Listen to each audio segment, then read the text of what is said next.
حضرت عبد المطلب کی پشت میں پہنچا۔ اللہ تعالیٰ نے انہیں 10 بیٹے عطا فرمائے۔ انہوں نے منت مانی تھی، اے اللہ اگر تو مجھے 10 بیٹے دے اور وہ جوان ہوں، تنو مند ہوں، تو میں ایک بیٹا تیرے راستے میں قربان کروں گا۔ جب حضرت عبداللہ جو کہ حضرت عبد المطلب کے چھوٹے فرزند تھے، ان کی عمر 18 سال ہوئی تو حضرت عبد المطلب کو اپنی منت یاد آئی۔ انہوں نے اپنے 10 بیٹوں کو بلایا، کہا بیٹا میں نے کعبہ کے رب سے یہ وعدہ کیا ہے کہ اللہ مجھے اگر 10 بیٹے دے گا تو میں ایک بیٹا اللہ کی راہ میں قربان کروں گا۔ اب تم بتاؤ تمہاری رائے کیا ہے؟ کہانی حرم کی پھر دوبارہ دہرائی جا رہی ہے۔ کہا رائے بتاؤ۔ 10 کے 10 بیٹوں نے گردن خم کر دی۔ کہا ایک بیٹے کو ذبح کرنا ہے۔ کہا جس کو چاہو۔ کہا نہیں میں قرعہ ڈالتا ہوں۔ جب قرعہ ڈالا تو حضرت عبداللہ کے نام قرعہ نکل آیا۔ فرشتے پھر دم بخود تھے، مالک تو نے اس کی پشت میں امانت رکھی ہے اور آج اس کو بھی ذبح کیا جائے گا۔ کائنات پر پھر کوہرام مچنے لگا۔ حضرت عبد المطلب آستینے چڑھا رہے ہیں، ہاتھ کے اندر چھری ہے۔ یہ خبر پورے مکے میں پھیل گئی، سارے سردار دوڑے آئے۔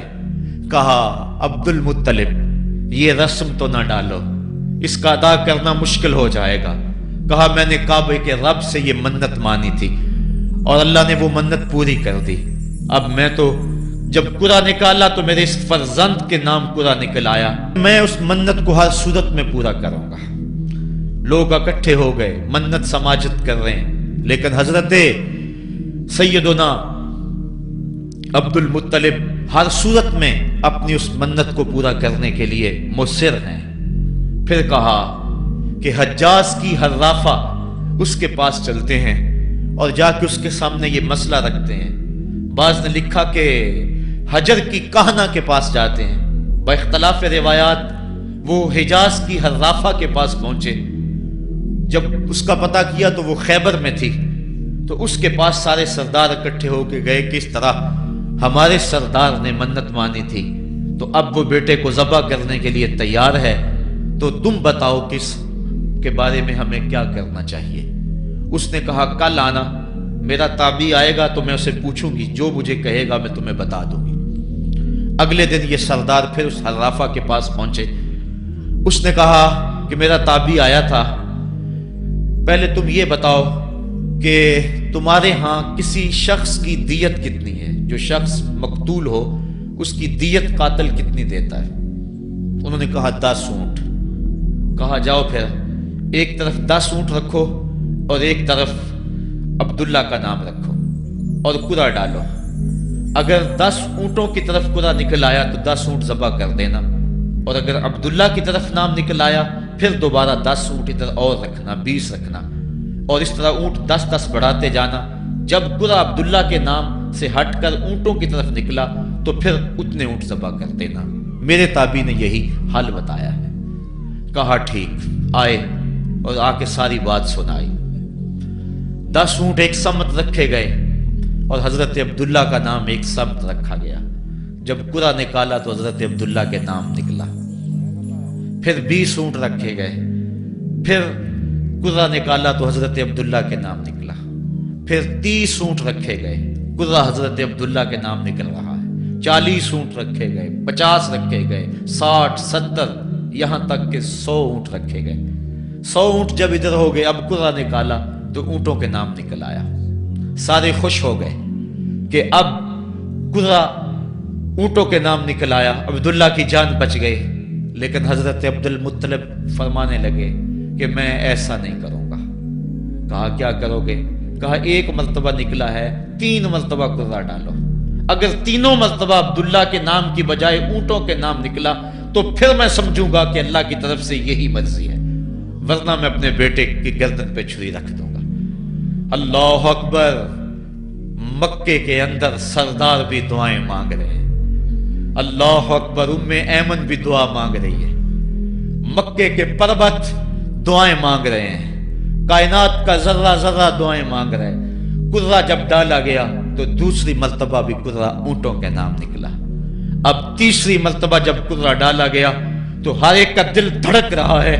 حضرت عبد المطلب تیار ہیں. کہا اگر تیسری مرتبہ بھی کرہ اونٹوں کے نام نہ نکلا تو میں اپنے بیٹے کی گردن پہ چھری پھیروں گا، چونکہ میں نے کعبے کے رب سے منت مانی ہوئی ہے. جب تیسری مرتبہ کرہ ڈالا گیا تو وہ بھی اونٹوں کے نام نکلا. 100 اونٹ ذبح کر دیے گئے. حضرت عبداللہ جو کہ حضور کی امانت کے امانت دار تھے، ان کی زندگی محفوظ ہوئی. حضور علیہ السلام فرمایا کرتے تھے آنا ابن الذبیحین، لوگوں میں 2 ذبیحوں کا بیٹا ہوں. ایک ذبیح اسماعیل علیہ السلام ہے اور ایک ذبیح میرے والد حضرت عبداللہ رضی اللہ تعالیٰ عنہ. جلدی سے حضرت عبداللہ کی شادی کی گئی. حضرت آمنہ سلام اللہ علیہا آپ سے نکاح ہوا. شادی کو ابھی چند ماہ ہی گزرے تھے کہ حضرت عبداللہ رضی اللہ تعالی عنہ شام کی طرف تجارت کی غرض سے گئے. واپس جب مدینہ طیبہ پہنچے تو ان کی طبیعت خراب ہو گئی. تو وہ چند لمحے چند دن وہاں رک گئے. قافلہ بھی رکا لیکن طبیعت سنبھل نہیں رہی تھی. قافلے والے انہیں وہاں چھوڑ آئے اور واپس آ گئے. کچھ دنوں کے بعد خبر پہنچی کہ حضرت عبداللہ رضی اللہ تعالیٰ عنہ کا مدینے میں انتقال ہو گیا ہے. حضور علیہ السلام شکم مادر میں. فرشتوں نے کہا مالک تیرے نبی تو شکم مادر میں یتیم ہو گیا. اے اللہ تیرا نبی تو شکم مادر میں یتیم ہو گیا. آواز آئی آنا حافظہ و آنا ناصرہ و آنا کافلہ، تم کیوں پریشان ہوتے ہو؟ میں اس کی حفاظت بھی کروں گا، اس کی مدد بھی کروں گا، اس کی کفالت بھی کروں گا. حضرت آمنہ سلام اللہ علیہا کے دل میں یہ خیال تھا کہ میں اپنے شوہر نامدار جس کے چہرے کو ابھی میں نے جی بھر کے دیکھا بھی نہیں تھا اس کی قبر پہ جاؤں. لیکن جو امانت تھی اس امانت کے تقاضے ان کو اس سفر سے روکتے رہے. حتیٰ کہ حضور کی ولادت ہوئی.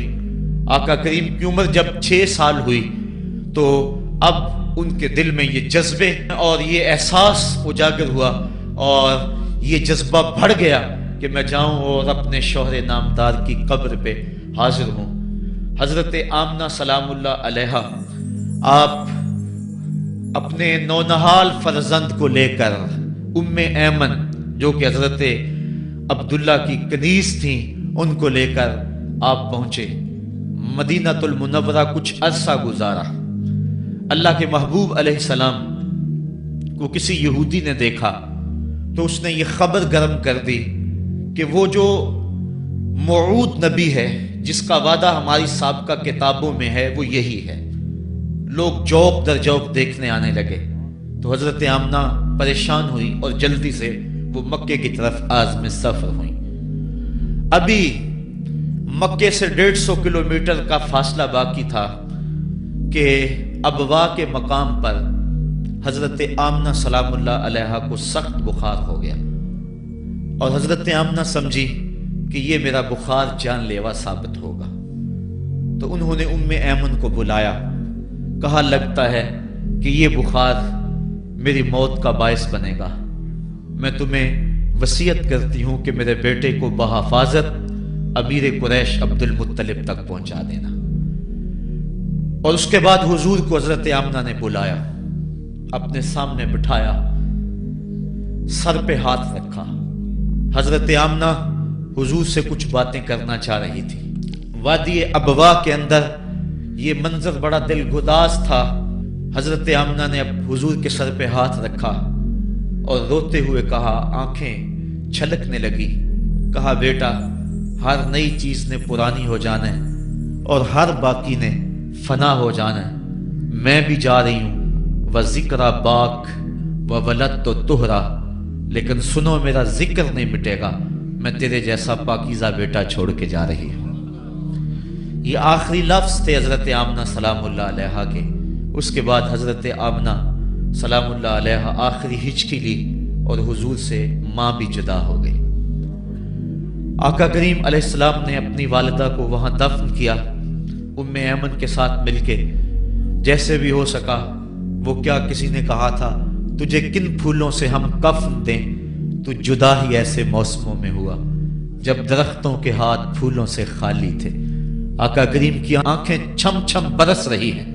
حضرت ام ایمن حضور کو اپنے ساتھ چمٹا لیا اور مکہ المکرمہ پہنچ کے حضور کے دادا کے سپرد کیا۔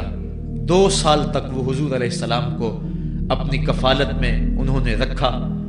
کعبۃ اللہ کے سائے میں ان کی مسند بچتی تھی اور ان کے بیٹوں میں سے اور قوم کے کسی فرد کو یہ ہمت نہیں ہوتی تھی کہ اس مسند کے اوپر بیٹھے، دور ہٹ کے بیٹھتے تھے، لیکن حضور جب آتے تو اس مسند کے اوپر چڑھ کے بیٹھ جاتے۔ حضور کے چچا اور حضور کے دیگر عزیز و اقارب کہتے کہ بیٹا نہ چڑھو، تو حضرت عبد المطلب کہتے رہنے دو، یہ بڑی شان والا بیٹا ہے۔ ان سے محبت کرتے، ان کو اپنے ساتھ سلاتے۔ 8 سال کی حضور کی عمر ہوئی کہ امیر قریش کا بھی انتقال ہو گیا۔ ابن حشام نے لکھا ہے کہ جب امیر قریش کا انتقال ہوا تو سوگ میں مکے کے بازار بند ہو گئے، پورا شہر جنازے میں امٹ آیا، لیکن 8 سال کا بچہ تھا، بلک بلک کے رو رہا تھا۔ آج وہ سایہ بھی اٹھ گیا۔ پھر چچا کی کفالت میں گئے اور انہوں نے جس انداز سے کفالت کی اور محبتوں کا ثبوت دیا وہ الفتوں کی ایک لمبی داستان ہے۔ 40 سال کی عمر ہوئی تو اللہ تعالیٰ نے حضور علیہ السلام کو نبوت کی ذمہ داریوں کے اعلان اور لوگوں تک پیغام حق کے ابلاغ کا حکم دیا۔ آقا کریم علیہ السلام جب پیغام حق لے کر میدان میں آئے تو گلی کوچوں اور بازاروں کے اندر مخالفتیں، نکتہ چینیاں، ناموافق حالات کے جکڑ اور مخالفتوں کی آندیاں چلنے لگیں۔ ابھی آپ سن رہے تھے کہ حضرت بلال حبشی کے ساتھ کیا سلوک کیا جاتا رہا، کس انداز کے ساتھ ان کے سینے پہ پتھر رکھ دیا جاتا۔ حضرت خباب بن ارد کے ساتھ کون سا سلوک کیا جاتا رہا، کون کون سے دکھ تھے جو روانہ رکھے گئے۔ حضرت زنیرہ ان کے گلے کے اندر کوڑا ڈال کر کوڑے کی رسی کو تاؤ دیے گئے، یہاں تک کہ ان کی آنکھیں باہر آ گئیں اور آنکھوں کی روشنی جاتی رہی۔ ابو جہل بولا اب بلانا اپنے محمد کو جو تیری آنکھوں کی روشنی کو واپس کرے۔ زنیرہ نے ہاتھ پھیلا لیے اور کہا عرش کے رب، میں ان آنکھوں کا نور کیا میرے بدن کے ٹکڑے ٹکڑے ہو جاتے، کبھی بھی تیرے سے زندگی نہ مانگتی، لیکن اب تیرے نبی کی عزت کا سوال ہے، میری آنکھوں کی روشنی واپس کر دے۔ روایات میں آتا ہے کہ اللہ نے حضرت زنیرہ کی آنکھوں کی روشنی واپس کر دی۔ تکلیفیں آئیں، دکھ آئے۔ مکے کے چوک کے اندر حضرت سمیہ کو نیزہ مار کر ابو جہل نے شہید کیا۔ یہ اسلام کی پہلی شہیدہ تھی جن کا خون مکے کے ریگزار کے اندر گرا۔ حضرت یاسر کو شہید کیا گیا۔ یہ حضرت عمار ابن یاسر کے والد تھے اور سمیہ حضرت عمار ابن یاسر کی والدہ ماجدہ تھی۔ حضرت عمار ابن یاسر کو تختہ سیتم پہ رکھا گیا اور انہیں کوڑوں سے ان کی تواضع کی گئی۔ آقا کریم آئے، عمار ابن یاسر دکھوں اور اذیتوں میں سے 2-4 تھے۔ آقا کریم نے سر پہ ہاتھ رکھا اور کہا صبرن آل یاسر، صبرن آل یاسر ان موعدکم الجنہ۔ کہا آل یاسر صبر کرو، آل یاسر صبر کرو، میں تمہیں جنت کا وعدہ دیتا ہوں۔ تکلیفیں آئیں، دکھ سہے۔ اس راستے کے اندر مکے کی گلیوں میں حضور کے ساتھ جو سلوک ہوا کون بھول سکتا ہے۔ کبھی کانٹے بچھ رہے ہیں، کبھی حضور کی راہوں میں گڑھے کھودے جا رہے ہیں، کبھی اوجریاں ڈالی جا رہی ہیں بدن اطہر کے اوپر۔ ابو لہب اپنے گھر کا کوڑا اٹھا کر حضور کی دہلیز پہ ڈال جاتا ہے۔ عقبہ بن ابی معیط حضور کے گلے کے اندر کپڑا ڈال کے اس کو تاؤ دیتا ہے۔ حضور فرماتے ہیں جتنے دکھ اس نے مجھے دیے کسی نے نہیں دیے۔ اذیتوں کی داستانیں رقم ہو رہی ہیں۔ آقا کریم علیہ السلام کے شفیق چچا بھی انتقال کر جاتے ہیں۔ جب گھر آتے تو اپنی زوجہ حضرت خدیجہ الکبریٰ سے دکھڑے کہتے، وہ بھی انتقال کر جاتی ہیں۔ اس سال کا نام عام الحزن رکھا جاتا ہے، دکھوں کا سال، مصیبتوں کا سال۔ آقا کریم بہت دل برداشتہ ہوئے قوم سے، پھر سوچا چل طائف چلتا ہوں اور طائف والوں کو پیغام حق دیتا ہوں، شاید میری آواز پر وہ لبیک کہہ دیں۔ 1 مہینے کا سفر کر کے حضرت زید بن حارثہ کو ساتھ لے کر طائف پہنچے۔ ان کے 3 سردار تھے، عبد یالیل بن عمر، حبیب بن عمر اور مسعود بن عمر۔